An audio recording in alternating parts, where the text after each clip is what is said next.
জয় রাধা মাধব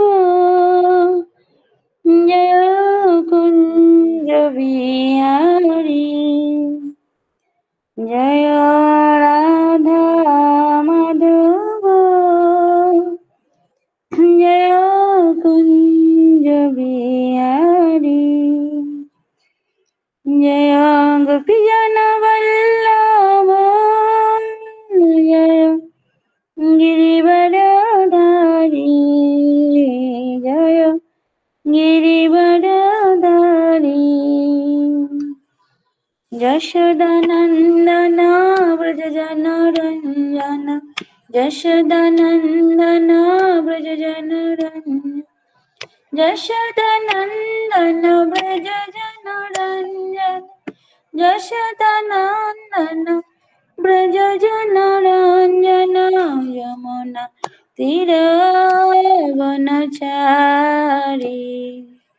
যমুনা তীরবনচারী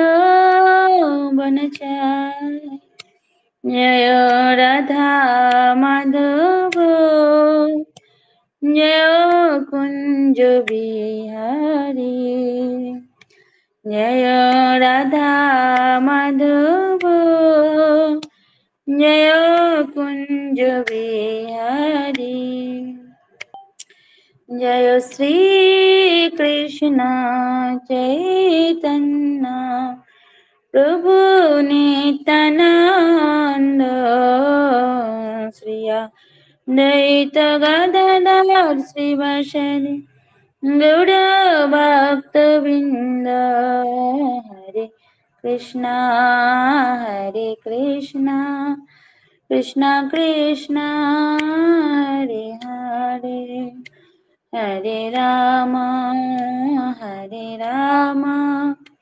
রাম রাম হরে হরে হরে কৃষ্ণ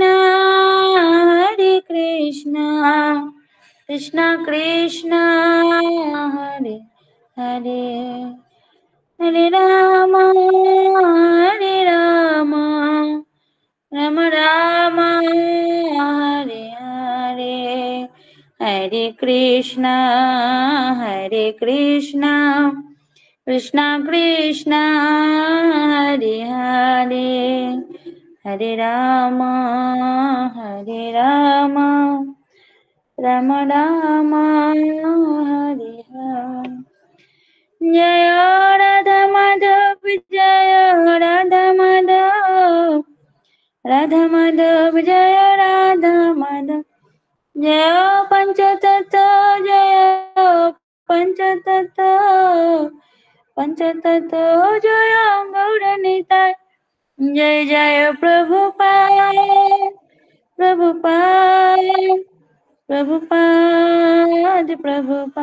জয় জয় গুরুদেব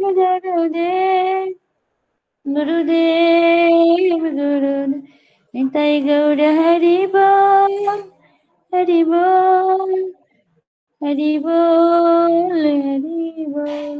গৌর প্রেমানন্দে হরি হরি বল।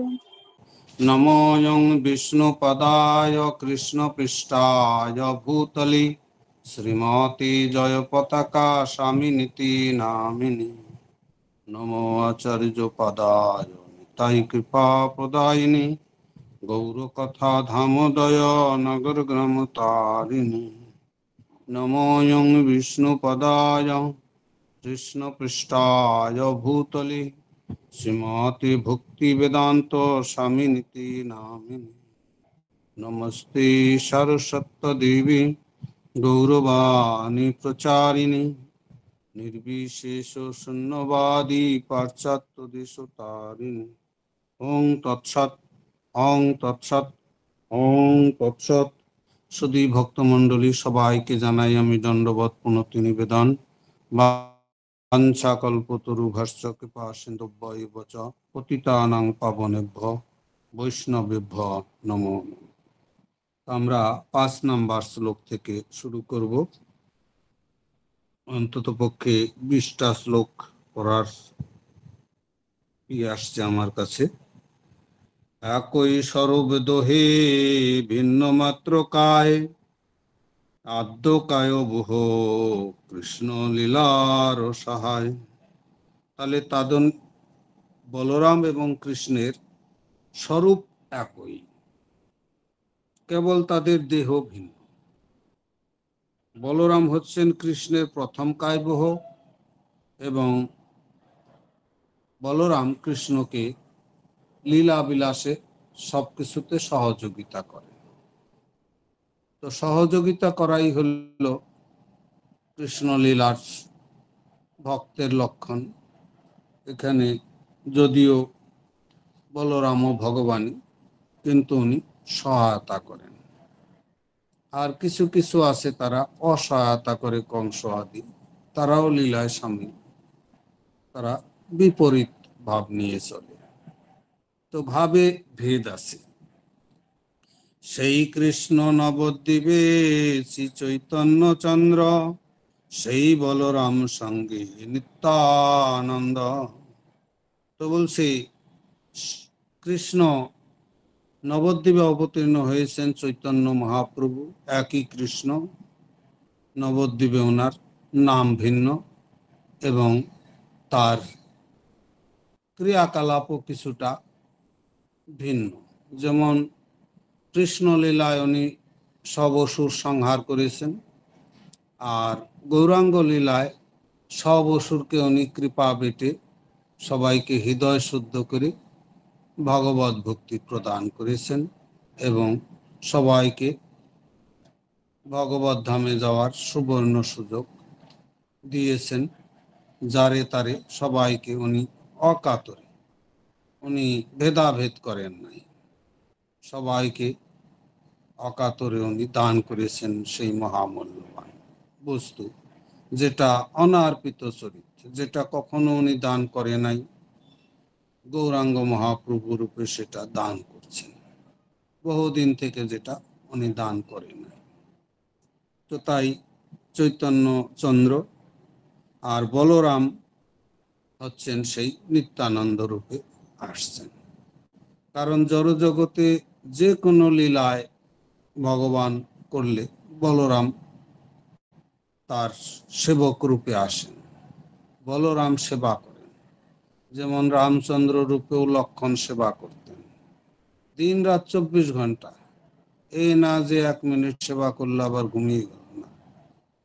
তাহলে এইরকম ভগবানের সহায়তা করেন লীলায়। শঙ্কর্ষণ মহাশঙ্কর্ষণ কারন্ত সাই, গর্ভদক্ষাই চ পয় অব্ধিসাই, শেষ চয় যস্য অংশ কলা সয়াক্ষ রাম শরণম মম অস্তু। তাহলে এখানে লেখক বলছেন শঙ্কর্ষণ কারণদক্ষাই বিষ্ণু, গর্ভদক্ষাই বিষ্ণু, ক্ষীরদক্ষাই বিষ্ণু এবং শেষনাগ যার অংশ ও কলা, সেই নিত্যানন্দ রাম আমার আশ্রয়। নিত্যানন্দ হলো আশ্রয় তত্ত্ব, গুরু তত্ত্ব। নিত্যানন্দকে আশ্রয় করলে অবশ্যই চৈতন্য মিলবে, ভগবান কৃষ্ণ অবশ্যই মিলবে। শ্রী বলরাম গোসাই মূল শঙ্কর্ষণ, পঞ্চরূপ ধরি করেন কৃষ্ণেরও সেবন। তো বলছে বলরাম গোসাই হলেন মূল শঙ্কর্ষণ, আর পঞ্চরূপ ধরি করেন কৃষ্ণের সেবা। উনি 5 রূপে কৃষ্ণের সেবা করেন, আর আমরা তো এক রূপেও কৃষ্ণ সেবায় যুক্ত হইতে পারি না। একটাই রূপ নিয়ে আমরা আর এক রূপ ধরলে তাহলে দেহ বদলি হয়ে মৃত্যু ঘোষিত হয়ে যাবে। তো তাই এক রূপে আমরা ভগবানের সেবা করব, সেটাও আমরা পারি না। আপনে করেন কৃষ্ণ লীলার সহায়, সৃষ্টি লীলা কার্য করে ধরিচার কায়। তো বলে চারটা সৃষ্টি লীলা উনি কার্য করেন, কৃষ্ণ লীলায় সহায় এবং সৃষ্টি কার্যে যখন উনি করেন তখন চারটা কায়া উনি গ্রহণ করেন। সেটা এখানে বলছে তিনি নিজে কৃষ্ণ লীলা সহায়তা করেন এবং অন্য চারটি রূপ ধারণ করে তিনি সৃষ্টি কার্য সম্পাদন করেন। তাহলে সেই চারটা এখানে আমরা পরবর্তী শ্লোকে দেখতে পাব। সৃষ্টাদিক সেবা তার আজ্ঞার পালন, শেষ রূপে করে কৃষ্ণের বিবিধ সেবন। বলছে কৃষ্ণের আজ্ঞা পালন করে তিনি সৃষ্টি কার্য সম্পাদন রূপ সেবা করেন এবং শেষ রূপে তিনি বিবিধভাবে কৃষ্ণের সেবা করেন। তাহলে উনি 5 রূপে কি করে সেবা করেন? মহাসংকর্ষণ, তারপরে কারণোদক্ষায় বিষ্ণু, গর্ভোদক্ষায় বিষ্ণু, কারণোদক্ষায় বিষ্ণু এবং ক্ষীরোদক্ষায় বিষ্ণু আর শেষনাগ। তাহলে 5 ভাবে উনি সেবা করেন। 5 মানে 5টা মানে ওনার তত্ত্ব অনুসারে উনি চতুর্ভুজের প্রধান হচ্ছেন বলরাম সংকর্ষণ। কৃষ্ণের বলরাম নিজেকে 5 রূপে প্রকাশিত করেন। আমরা একটা রূপ সম্বন্ধেও অবগত নই। মানুষ একটা নিজের স্বরূপও জানে না, স্বরূপ কি। আর বলরাম এতগুলা রূপে ভগবানের সেবা করেন, যদিও ভগবানেরই প্রথম কায়। সর্বরূপে আস্বাদয়ে কৃষ্ণ সেবানন্দ, সেই বলরাম গৌর সঙ্গে নিত্যানন্দ। বলছে সর্বরূপে ইনি কৃষ্ণের সেবারূপ আনন্দ আস্বাদন করেন। সেই বলরাম হচ্ছেন গৌর সুন্দরের নিত্য সহচর নিত্যানন্দ। তাহলে নিত্যানন্দ উনি কিভাবে মহাপ্রভুর সাথে সব দিক দিয়ে লীলার সহায়ক রূপে কাজ করেন সহচরী হিসাবে। সপ্তম শ্লোকের অর্থ করি 4 শ্লোকে, যাতে নিত্যানন্দ তত্ত্ব জানে সর্বলোকে। তাহলে এখানে বলছে যে 4টি শ্লোকে আমি সপ্তম শ্লোকের অর্থ বিশ্লেষণ করছি। সপ্তম শ্লোকের অর্থ বিশ্লেষণ কেন করছে? যাতে অনন্ত জগৎবাসী নিত্যানন্দ প্রভুর তত্ত্ব জানতে পারে। নিত্যানন্দ প্রভুর তত্ত্ব জানার জন্য তিনি এখানে সপ্তম শ্লোকের মাধ্যমে করছেন ব্যাখ্যা। মায়াতীতে ব্যাপী বৈকুণ্ঠ লোকে, পূর্ণ ঐশ্বর্যে শ্রী চতুর্ভুজ মধ্যে, রূপম উদ্ভাতি সংকর্ষণয়াখ্যাম, তম নিত্যানন্দ রামম প্রপদ্যে। তাহলে এখানে বলছে মায়াতীত সর্বব্যাপক বৈকুণ্ঠ লোকে বাসুদেব, সংকর্ষণ, প্রদ্যুম্ন, অনিরুদ্ধ এই পূর্ণ ঐশ্বর্যে সমন্বিত চতুর্ভুজের মধ্যে তিনি সংকর্ষণ রূপে বিরাজ করেন। সেই নিত্যানন্দ স্বরূপ বলরামের শ্রীচরণ কমলে আমি প্রপত্তি নিবেদন করি। তাহলে এইখানে বলছে যে প্রথম যে চতুর্ভুজ সেটা বলরাম প্রথম বুহ। বলরাম 4 ভাগে ভাগ হয়ে যায়, বাসুদেব, প্রদ্যুম্ন, অনিরুদ্ধ, সংকর্ষণ। সেই সংকর্ষণ আবার ভাগ হয়ে যায় বৈকুণ্ঠের নারায়ণ। সেই বৈকুণ্ঠের নারায়ণের একটা অংশ হইল মহাবিষ্ণু। সেই মহাবিষ্ণু আবার নাকি মহাসংকর্ষণ আবার ভাগ হয়ে যায় মহাবিষ্ণুতে। মহাবিষ্ণু তাড়াহুড়া করতে আগে পিছে হয়ে যাচ্ছে। তো এইভাবে মহা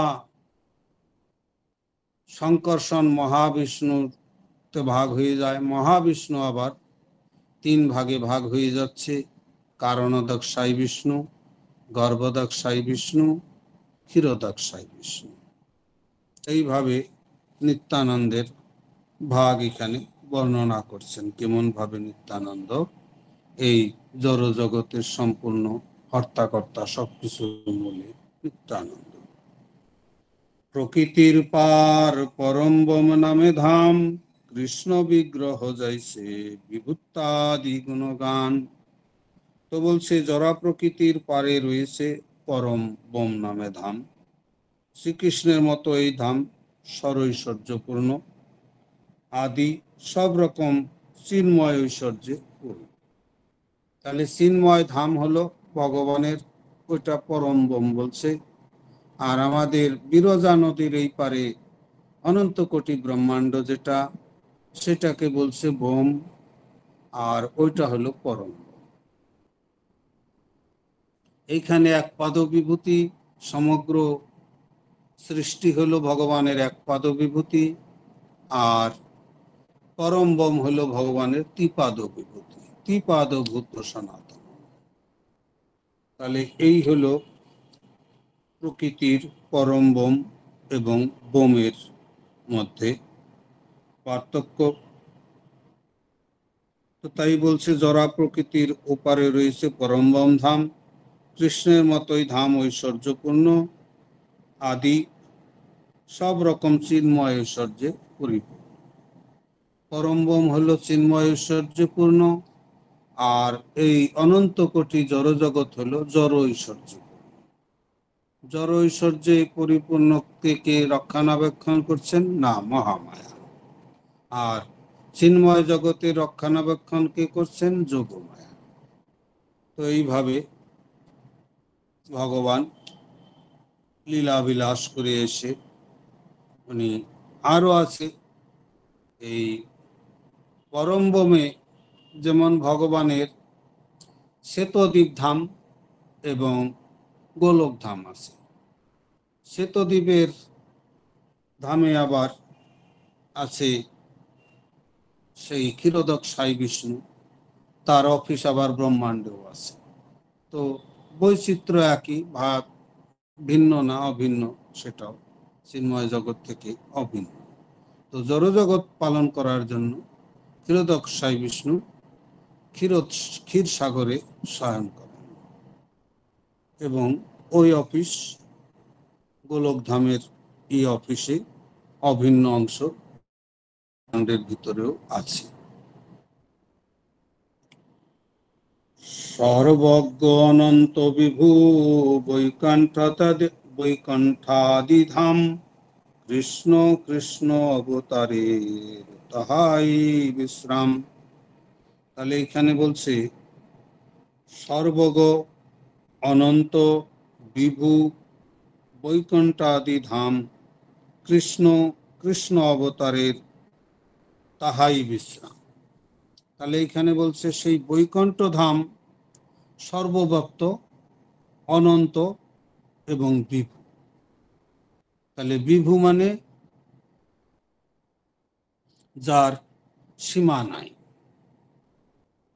তো বিভু মানে অসীম, সর্বত্র যার চেতনা, বিভু চৈতন্য যেমন বলে, সর্বত্র বিস্তার। সেই ধামসমূহ শ্রীকৃষ্ণ এবং তার অবতারের বাসস্থান। তাহলে সেই সমস্ত ধাম হচ্ছে কৃষ্ণ এবং তার অবতাররা এই বৈকুণ্ঠ ধামে বিস্তারিত ভাবে ওনারা বিরাজ করছেন, সর্বব্যাপক। বিষ্ণু কথার অর্থই হলো সর্বব্যাপক। তাই সর্বব্যাপ্ত, অনন্ত ও বিভু, তার কোনো সীমা নাই, অসীম। তাহার উপরি ভাগে কৃষ্ণ লোক খ্যাতি, দ্বারকা মথুরা গোকুল তত্ত্বে স্থিতি। তাহলে এখানে বলছে যে এই চিৎ জগতের সর্বোপরি ভাগে রয়েছে কৃষ্ণলোক। তার তিনটি বিভাগ: দ্বারকা, মথুরা, গোকুল। সর্বোপরি শ্রী গোকুল ব্রজলোকধাম, শ্রী গোলক শ্বেতদ্বীপ বৃন্দাবন নাম। তো বলছে সর্বোপরি ভাগে রয়েছে শ্রী গোকুল বা ব্রজ, গোলক, শ্বেতদ্বীপ ও বৃন্দাবন নামে পরিচিত। তো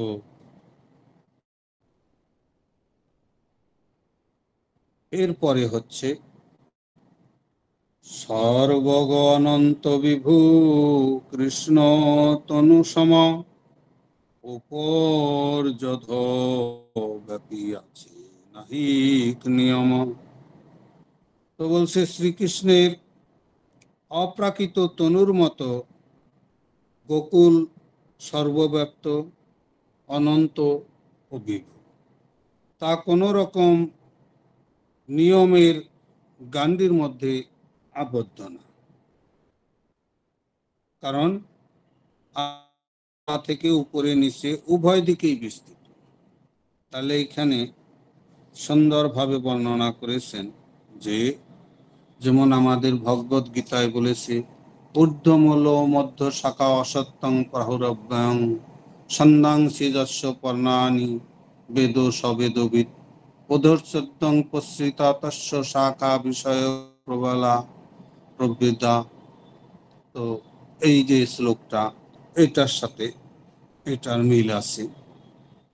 তো বিশ্লেষণ করছি না, কারণ আমাদের সময় কম আছে। তো বলছে কৃষ্ণের অপ্রাকৃত তনুর মতো গোকুল সর্বব্যাপী, অনন্ত ও বিভু। তা কোনো রকম নিয়মের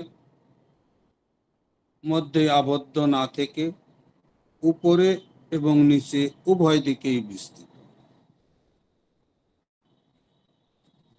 বলছে ঊর্ধ্বমূল মধ্য শাখাম অসত্যং প্রাহুরাভ্যাং ছন্দাংসি যস্য পর্ণানি সবেদবিদ অধর্ষত্যং প্রসৃতা তস্য শাখা গুণ প্রবৃদ্ধা বিষয় প্রবলা অধর্ষ মূলন্যনুসন্ত তানি কর্মানুবন্ধী মনুষ্য। তো এইভাবে আমরা দেখতে পাচ্ছি যে এই বৈকুণ্ঠ ভগবানের যে ধাম, ভগবানের যে শক্তি, অনন্ত কোটি বৈকুণ্ঠ ব্যাপ্ত এবং চিন্ময় ধাম পরিব্যাপ্ত থাকছে।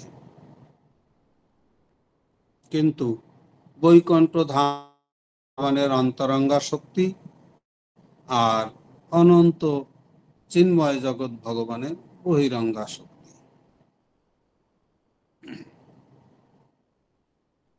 ব্রহ্মাণ্ডে প্রকাশ তার কৃষ্ণের ইচ্ছায়, একই স্বরূপ তার নাহি দুই কায়। এখানে বলছি যে কৃষ্ণের ইচ্ছায় এই চিন্ময় ব্রজধাম এই জড় ব্রহ্মাণ্ডে প্রকাশিত হয়েও একই স্বরূপে বিরাজমান। যদিও বলছে কৃষ্ণের ইচ্ছায় চিন্ময় ব্রজধাম যে ভৌম বৃন্দাবন ধাম এবং ভগবানের যে দিব্য ধাম সেটা ব্রহ্মাণ্ডে প্রকাশিত আছে। আমাদের গোলক ধাম যেটা, বৃন্দাবন ধাম যেটা আমাদের ভৌম বৃন্দাবন, সেটা ব্রহ্মাণ্ডের মধ্যেই আছে, কিন্তু তথাপি কোনো ভেদ নাই, সে একই স্বরূপে বিরাজমান। চিন্তামণি ভূমি কল্প বৃক্ষময়, চিন্তামণি ভূমি কল্প বৃক্ষময় বন, চর্মচক্ষে দেখে তারে প্রপঞ্চের সম। তো বলছে এই যে চিন্তামণি ভূমি সেটা, এবং কল্প বৃক্ষময় বন সেখানে, সেটা কথা এখানে বলছি। এই জড়জগতে প্রকাশিত ব্রজের ভূমি চিন্তাময় এবং বন কল্পবৃক্ষময়, কিন্তু চর্মচক্ষে জড়জগতের কোনো স্থানের মধ্যে একটি স্থান বলে মনে হয়। তো একই রকম মনে হয় বৃন্দাবন ধাম আপাতত দৃষ্টিতে, কিন্তু যাদের দৃষ্টি আছে তারা সেটা দেখতে পারে। যেমন আমরা একটা উদাহরণ দিলে বুঝবো যে মল অপবিত্র। মল দেখলে সবাই দুর্গন্ধে নাক ধরে যায়, মল অপবিত্র। কিন্তু সেই মল যদি গরুর মল কিন্তু মলই, কিন্তু সেটা পবিত্র। সেটা মাথায় উঠিয়ে মানুষ টুকরি ভরে নিয়ে যায়, সার দেয়, গোবরের রাসায়নিক সার দেয়, হাতে গায়ে সব সময় লাগছে, সেটা পবিত্র। এবং মানুষ মৃত্যু হইলেও সেই গোবরের ছিটা দিলে শুদ্ধ হয়ে গেল। মৃত মানুষ নিয়ে যাওয়ার পরে গোবরের ছিটা দিয়ে শুদ্ধ। তো কাজেই সেই রকম চিন্তামণি ধাম আমরা তো ওইখানে বুঝতে পারবো না। চিন্তামণি ধাম হলো অসংখ্য চিন্তা যে জগৎ জীব আছে, আমাদের অনন্ত কোটি জীব, অনন্ত পরার্ধ পরার্ধ কোটি কোটি জীব আছে, 84 লক্ষ প্রজাতি ভাগ আছে, তার মধ্যে আবার মানুষ ভাগ আছে, অল্প সংখ্যক মানুষ, মানুষের মধ্যে আবার ভাগ আছে, ভেদ আছে, আবার তার মধ্যে আবার ভেদ আছে, যেমন জাতি ভেদ, নাম ভেদ, আবার ব্যক্তি ভেদ, বিভিন্ন বৈচিত্র্য আছে। তা তোর মধ্যে সবকিছু বৈচিত্র্য এখানে আছে। কিন্তু চিন্তামণি ধাম যেটা চিন্তা করা মাত্র পাওয়া যাবে, আর এইখানে আমরা চিন্তা করলে খাটতে হবে, মাথার ঘাম পায়ে ফেলে খাইতে একটা জিনিস মিলে। এখানে ইচ্ছা করলে চিন্তা করলে সেই জিনিস আসবে না, আর চিন্তামণি ধামে চিন্তা করা মাত্র সেই জিনিস এসে যাবে। কোটি কোটি চিন্তা করলো, কোটি কোটি জিনিস এসে উপস্থিত। কোনো জিনিসের সেখানে খাটনি করে উঠিয়ে আনতে হবে না, বসে চিন্তা করবে, তার কাছে এসে জিনিস হাজির। যেমন দেবরাজ ইন্দ্র, উনি স্বর্গের প্রধানমন্ত্রী। দেবরাজ ইন্দ্র যদি বলল আমি একটু গঙ্গা জল পান করব, সঙ্গে সঙ্গে গঙ্গা জল কেন, অনন্ত কোটি জল এসে তার পিপাসা মেটানোর জন্য হাজির। উনি চাইবে গঙ্গা জল, কিন্তু সব জল এসে হাজির হবে। কাকে কখন চায়, সবাই মজুদ উপস্থিত। যেমন যেখানে সেনা বিভাগে যেমন আছে কমান্ডেন্ট বা কোনো আইজি, ডিআইজি, ডিজি গেল, খালি ডিজি বলবে আমি অমুক দিন তোমার অমুক জায়গায় যাব, তার আগে একদম বিশাল বড় মেলা লেগে যাবে। বড় বড় ডিআইজি, আইজি, ডিজি আসার আগেই ডিআইজি, আইজি এবং বড় বড় সব অফিসার এবং সিরিয়ালি সবাই হাজির হয়ে যায়। তো তেমনি দেবরাজ ইন্দ্র যদি জল চান, সঙ্গে সঙ্গে অনন্ত কোটি জল, স্বচ্ছ পরিষ্কার পরিচ্ছন্ন পরিশোধিত একদম জল এসে হাজির। তো এইরকম। তো এটা চর্মচক্ষে দেখা সম্ভব নয়। কল্পবৃক্ষ যে বৃক্ষের কাছে যা চাওয়া ইচ্ছা হয় সেটাই পাওয়া যাবে, চাওয়া মাত্র সেই জিনিস পাওয়া যাবে। তো এইভাবে বলছে এই জড়জগতে প্রকাশিত ব্রজের ভূমিও চিন্তামণি এবং বন কল্পবৃক্ষময়, কিন্তু চর্মচক্ষে তা জড়জগতের কোন কোন স্থানের মতো একটি স্থান বলে মনে হয়।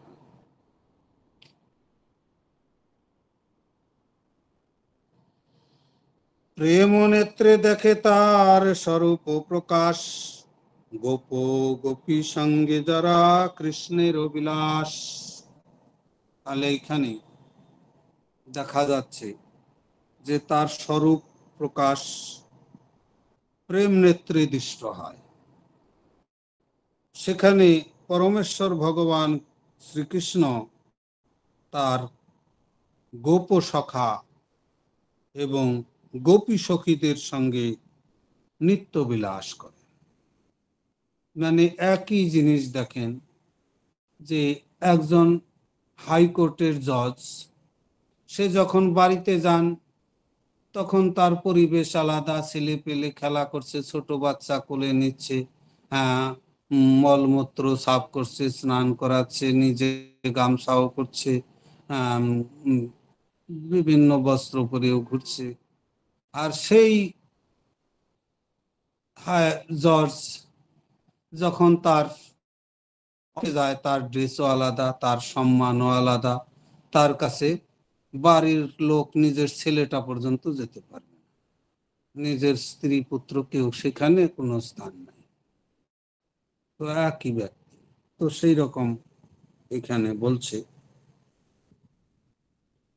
প্রেম নেত্রে দেখে তার স্বরূপ প্রকাশ, গোপ গোপী সঙ্গে তার কৃষ্ণেরও বিলাস। তো এটা আমরা জানলাম। এখন 22 নাম্বার শ্লোক। চিন্তামণি প্রকর সদ্দেশু কল্প বৃক্ষ লক্ষ্য বৃত্তেষু শিরোভির্বিপালায়ন্তম লক্ষ্মী সহস্র শত সন্তম সেব্যমানং গোবিন্দমাদি পুরুষং তমাহং ভজামি। তো বলছে যে যিনি লক্ষ লক্ষ কল্প বৃক্ষ দ্বারা আবৃত, চিন্তামণির দ্বারা রচিত স্থানে অনন্ত বাসনা পূর্ণকারী সুরভি গাভীদের পালন করেন, এবং যিনি নিরন্তর শত শত লক্ষ্মী দেবীর দ্বারা সম্ভ্রম সহকারে সেবিত হচ্ছেন, সেই আদি পুরুষ গোবিন্দকে আমি ভজনা করি। তাহলে এইখানে তার ব্যাখ্যা দেওয়ার তো সময় নাই তাৎপর্যের। তো যিনি তাহলে এই রকম লক্ষ লক্ষ কল্পবৃক্ষ দ্বারা আবৃত, কল্পবৃক্ষ তো বুঝতেই পারছেন যে সমস্ত কল্পনা সমাপ্ত, সবকিছু পূর্ণ করতে পারে, সমস্ত চিন্তা পরিপূর্ণতা যেখানে আছে, সেই বাসনা পূর্ণকারী সুরভি গাভী সমস্ত বাসনা পূর্ণ করতে পারে। এই জন্য জড় জগতে অনন্ত কোটি কোটি কোটি কোটি পরার্ধ পরার্ধ জীবের পরার্ধ পরার্ধ বাসনা নিমিষে ভগবান সবাইকে পূর্ণতা প্রদান করেছেন। ভগবানের কাছে কোনো কিছুর অভাব নাই, তার সুরভি গাভী সব সমাপ করে দিতে পারে, সেটা ভগবানের কিছু করারই প্রয়োজন পড়ে না। তথাপি ভগবান করেন, উনি বসে থাকেন না। ভগবান সেটা ভগবত গীতায় বলেছেন যে আমি কর্ম না করলে জগৎ বিশৃঙ্খলাময় হয়ে যাবে। কাজেই আমি কর্ম, আমার ইচ্ছা, আমি ইচ্ছা করেই কর্ম করি। আমাকে কেউ প্রকৃতি বাধ্য করে না, আমার উপরে কেউ কমান্ডার নাই যে আমাকে বলবে এটা করো, এই কাজ বলবে না, আমাকে কারো বলারও কেউ নাই, আমার কিছু করারও কিছু নাই, কিন্তু তথাপি আমি কর্মে তৎপর থাকি।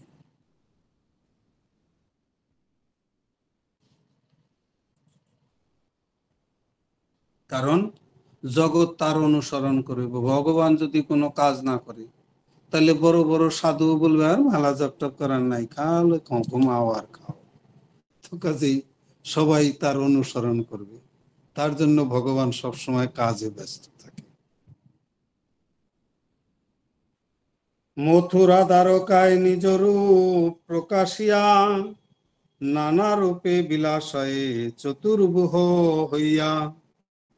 তো বলছে মথুরা ও দ্বারকায় তার চতুর্ভুহ রূপ বিস্তার করে তিনি বিবিধ লীলা বিলাস করেন। তাহলে ভগবান 4টা বুহ বিস্তার করেন, মথুরা দ্বারকা উনি বিস্তার করেন। তাহলে যিনি মথুরায় আছেন উনি দ্বারকায় আছেন, আবার উনি গোলক ধামেও, ভগবানের কোনো ভেদ নাই। ভগবান লীলার ভেদ আছে, কিন্তু বাকি ভেদ নাই।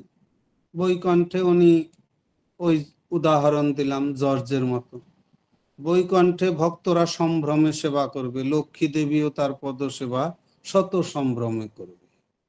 আর সেই কৃষ্ণ যখন বৃন্দাবনে থাকবেন, তখন সখারা তার কাঁধেও চড়বেন, তার সাথে ঝগড়াও করবেন, তার সাথে খেলাও করবেন, সব রকমই করবেন, গোপীরাও তাই। আর ওই কৃষ্ণ যখন বৈকুণ্ঠে থাকবেন, তখন তাকে শত সম্ভ্রমের সাথে সেবা করতে হবে। কেউ তার কাছে যেতে সাহস পাবে না, কেউ তার কাছে বন্ধু সখা এইসব ভাবে তার সাথে খেলতে যাইতে সাহস পাবে না। তাকে সম্ভ্রমের সাথে তাকে নমস্কার করে কথা বলতে হবে সব সময়, জি হুজুর। যেমন ওই জর্জ যখন বাড়িতে যায়, তার ছেলে পেলেও বাবার কান ধরে টানে, চুল ধরে টানে, পিটায়, বউ গালি দেয়, কিন্তু সেই জর্জ যখন কোর্টে উপস্থিত হয়, তখন তাকে সবাই কথা বললে মিলাওট, একদম জোর হাত করে বলতে হয়, সেই রকম ব্যাপার। মথুরা দ্বারকায় নিজ রূপ প্রকাশিয়া, নানা রূপে বিলাসয়ে চতুর্ভুহ হইয়া। তো বলছে এইভাবে উনি বিলাস করেন মথুরা এবং দ্বারকায়।